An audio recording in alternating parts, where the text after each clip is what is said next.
Sige mga tao, nakita kong isang video clip ni Mehdi Hasan. Oo, si Mehdi Hasan sa lahat ng tao, kung saan sa wakas ay ginagawa niya ang tama. Mahigpit niya inuusisa ang politiko ng Iran tungkol sa pagpatay ng 30,000 tao. Hindi niya ito pinagaan. Sa totoo lang, maganda talaga ang clip na yon. At sa isang sandali, naparespeto ako kay Mehdi Hasan. Kapag inaakusahan ng Amnesty International at iba pang grupo sa karapatang pantao ang gobyerno ng pagmasaker sa mga nagpo-protesta, gamit ang mga beripikadong video at salaysay ng mga saksi, may mga puwersa ng seguridad sa mga kalsada, bubong ng gusali, bahay, mosque at istasyon ng pulis. Paulit-ulit na nagpaputok ng rifle at shotgun na may metal pellet sa mga nagpo-protesta, kadalasan tinatamaan ang ulo at katawan. Kung ang Amnesty na hindi kakampi ng US o Israel, ang nagsabi nito Dr. Bagway, bakit namin dapat paniwalaan ang gobyerno nyo kaysa sa Amnesty? Bakit dapat paniwalaan ang Amnesty kaysa sa mga Nazi? Na idokumento na nila ang ebidensya. Sinasabi mo na wala ka pang mga numero. Nagbigay sila ng ebidensya, na verify ng mga video at mga saksi. Oh, Makikikita mo naman na marami sa mga ebidensya at video na iyon ay galing mismo sa Israel at mga pinagkukunan mula sa Estados Unidos. hindi yon galing sa Israel. Kinokondena ng Amnesty gaya mo.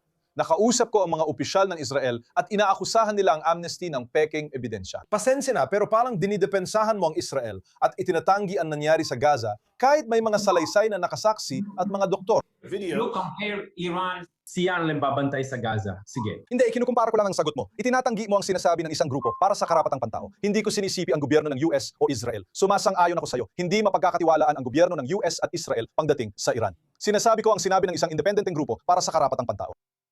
Hindi ako sigurado kung sila ay talagang independent. Kung hindi, sana pumunta sila at ikwento ang mga nangyari sa maraming inosenteng Iranian na napatay nitong nakaraang 27 araw. Hindi nila ginawa. Sige. Hindi pinapayagang pumasok sa Iran. Si Mehdi Hasan sana ay pwedeng magsabi na hindi niya pinapayagan ang mga tao makapasok. Ang mga pumapasok sa Iran ay dinadala sa mga itinalagang lugar para gumawa ng propaganda video, tulad ng kina Bush Hashik at ilang kanlurang influencer. Parang ginawa nun ni Stalin. May mamamahayag mula kanluran. Di ko matandaan pangalan. Pumasok siya sa Soviet Union noong dekada 30 at ipinakita sa kanya ang mga bukirin ng Soviet kung saan ang mga magsasaka ay sumasayaw, nagtatrabaho, at nakangiti. At tumalik siya at sumulat ng isang artikulo sa Times. Sa tingin ko, dun yun. Sa palagay ko, Amerikanong pahayagan yon. Sinabi niya na si Stalin ay bumubuo ng utopia na masaya ang mga manggagawa at kumbinsido siya rito. Sige, mapapatawad ka siguro noon dekada 30. Pero ngayon, ginagawa na rin ito ng Iran. Nagpapasok sila ng mga influencer mula sa kanluran at dinadala sila sa mga itinalagang lugar kung saan karamihan ay nakangiti ang mga tao. Lahat sila ay tapat sa rehimen. Parang sinasabi nila, ayos na lahat. May ilang tulad ni Bush Hashik na pumunta sa pabrika ng misil at may misil sa likod habang gumagawa ng propaganda para sa rehimen na nagsasabing, kapag inatake tayo ng Amerika o Israel, magkakagulo.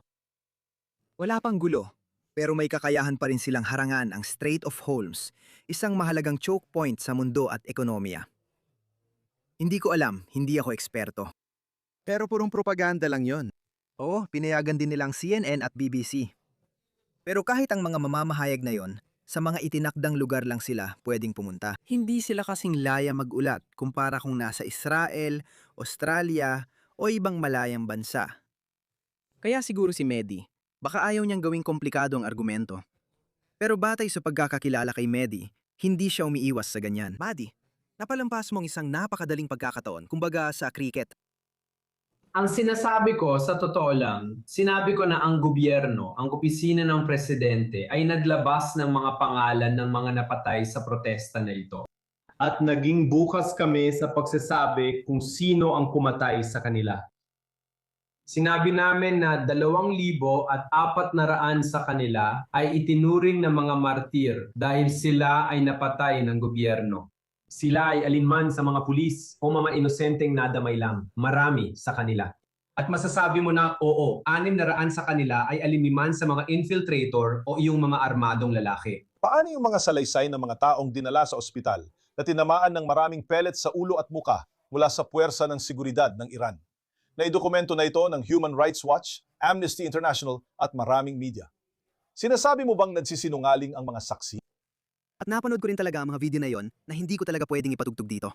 Gumawa pa nga ako ng isang espesyal na video tungkol doon. Dalawang NARS ang brutal na ginahasa ng maramihan ng IRGC dahil lang sa pag-aalaga nila sa mga nagpuprotesta matapos ang walang habas na pagpatay. Nakita ko rin ang mga larawan at video. May mga pasyenteng binaril habang nasa hospital bed. Nakita ko ang tama ng bala sa ulo nila. Hindi ba sila ng Mossad? Kung oo, ganyan ba talaga trato ninyo sa kanila? Mapanilang rehimen na ito, walang duda. Pero si Mehdi Hasan, akala nyo matalino siya pero hindi. Panuuri natin ang video mula kay Sekretaryo Marco Rubio. At may binanggit siyang makatarungan. Sumagot si Mehdi Hasan tungkol doon. Ipapakita ko ang sagot niya na walang saysay. Tingnan natin ang sinabi ni Sekretaryo Rubio. Sa tingin ko, kung may mga tao sa Iran na handang magbago ng direksyon para sa bansa, kahit sa lahat na nangyari, maganda yon. Kung ginamit ang Iran ang $1 para tulungan ang sarili nilang tao, imbes na suportahan ang terorista o armas, ibang-iba sana ang bansa nila ngayon. Palagi kaming umaasa na mangyari yon doon. Makatarungan ang argumentong yan. Palaging sinasabi ni Prinsipe nasa Pahlavi ito at maraming sumusuporta sa kanya. Hindi ko alam kung ilang porsyento, 50, 60 o 70%. Siyang lubos na pinaka-popular na leader sa Iran sa kasalukuyan. Hindi ko maintindihan bakit patuloy sinasabi ng mga tutol at kaliwa na hindi nila alam kung sino ang magiging pangunang leader sa transisyon. Hindi ko alam kung bakit nila minamaliit ito. Siguro minamaliit nila ito dahil iniisip nilang sa pamamagitan ng pagmaliit sa kanyang autoridad, maaari nilang pahinain ang operasyong ito. Hindi ako sa ngayon sa pagpapadala ng sundalo, pero hindi ko pahihinain ang US forces. Maaring di natin makuha ang inaasahang resulta sa operasyong ito. Iyan ay lubos na posible. Pero kung iiwan natin ang mga mamamayang Iranian sa gitna, ang rehimeng ito ay may suporta na mas mababa sa 20% mula sa publiko ng Iran. Ang tanging isa pang popular na leader ay si Prinsipe Masapawi. Sa lahat ng protestang video na nakita ko, sumisigaw sila ng Javed Shah. Hindi ko maintindihan bakit minamaliit ng mga nasa kaliwa at may TDS ang kanyang posisyon. Pero gayon pa man, palagi niyang sinasabi na ang bagong Iran sa ilalim niya ay magiging isang makakanlurang, masagana at liberal na demokrasya. Magkakaroon sila ng referendum kung constitutional republic o constitutional monarchy sila. Sa alinman, hindi na nila susuportahan ng mga teroristang proxy gaya ng Hamas at Hezbollah. May lehitimong hinaing ang mga Iranian dahil nakikita nilang mas mataas ang kalidad ng buhay sa Qatar, Saudi Arabia at UAE na maihahambing sa kanluran. Malapit na mawala ng malinis na inuming tubig ang mga tao sa Iran. Tingnan mo ang sagot ni Mehdi Hasan, nakakaawa at walang saysay. Paano kung imbes gumastos ng bilyon-bilyon sa genocide at armas, ginamit ng US ang pera para tulungan ang mga Amerikano? Iba sana ang bansa nila ngayon. Hindi masyadong malaki ang Amerika. Kung gagastos ka ng 5 hanggang 10 bilyong dolyar, gaano kalaki taon ng tulong ng US sa Israel? 3.8 bilyong dolyar. Wala yon. Hayaan mong sagutin ko si Mehdi Hasan agad-agad. Napakabobo ng post na yan. Sige, napakabobo talaga ng post na yan. Ang 3 punto, walang bilyong dolyar ay walang epekto sa buhay ng karaniwang mamamayan ng US kahit kailan. Pero kung ititigil ng Iran ang paggastos ng bilyon-bilyong dolyar sa mga Islamistang proxy, sobrang gaganda ang kalidad ng buhay ng mga tao sa Iran. Iyan ay isang katotohanan. Pero si Mehdi Hasan ay sumulat na isang libro. Paano manalo sa bawat argumento? Bawat isang argumento. Nag-post siya ng napakabobong bagay. Talagang napakabobo yon. At ang pangalawang punto, ikinukumpara niya ang pagsuporta ng US sa nag-iisang demokrasya sa gitnang silangan. Okay, hindi sinabi ng US na pumunta, pumatay, o gumawa ng genocide. Wala ring genocide. Pero hindi sinasabi ng US na pumunta at patayin ang mga sibilyang Palestino. Hindi yan ang sinasabi ng US. Sinusuportahan ng US ang karapatan ng Israel na umiral dahil ayaw nitong mawasak ang Israel ng mas malalaking agresibong kapitbahay tulad ng paulit-ulit ng ipinangako at ipinahiwatig ng Islamikong Republika ng Iran. Paano mo maikukumpara ang suporta ng US sa nag-iisang demokrasya sa gitnang silangan sa ginagawa ng Iran na lumilika at sumusuporta sa mga teroristang proxy na Islamista tulad ng Hamas, Hezbollah at Houthi? Magkaiba ang mga ito. Siyempre, kung ikaw ang Islamikong Republika ng Iran, maaaring sabihin mo, sandali lang, Hindi mga teroristang Islamistang proxy ang mga ito. Sa amin, tinuturing naming mandirigma ng paglaban ng mga ito. Kung gusto mo, panindigan mo yan, pero iba naman ang paniniwala ni Mehdi Hasan. Si Mehdi Hasan ay nakatira sa kanluran. Dapat nagmamalasakit siya sa karapatang pantao at mga grupong gaya ng Amnesty at Human Rights Watch. Sinasabi rin niyang naniniwala siya sa demokrasya at kalayaan sa pagpapahayag, pero puro palabas lang. Alam natin ito dahil sa kaibuturan niya, siya ay Islamist.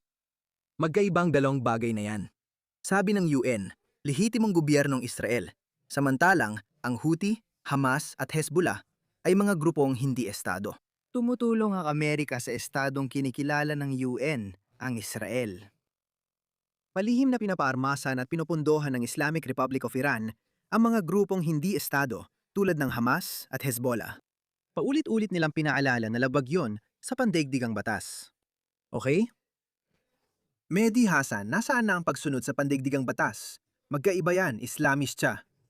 Pero kahit saglit, nakuha niya ang respeto ko. Sa tingin ko ginagawa niya lang yon para masabi sa iba na, "Oy, tingnan mo, kinikritiko ko rin sila." Napanood mo na ba yung viral video ko na ginisa ko sa tanong ang isang opisyal ng Iran? Pwede pa naman niya pa siya ginisa sa tanong, pero ayos lang. Tatanggapin ko na. Madalas ting inaatake si Mehdi Hasan ng mga Muslim. Paminsan-minsan lang niya ginagawa to para magmukhang patas. Pero hindi naman talaga siya ganon.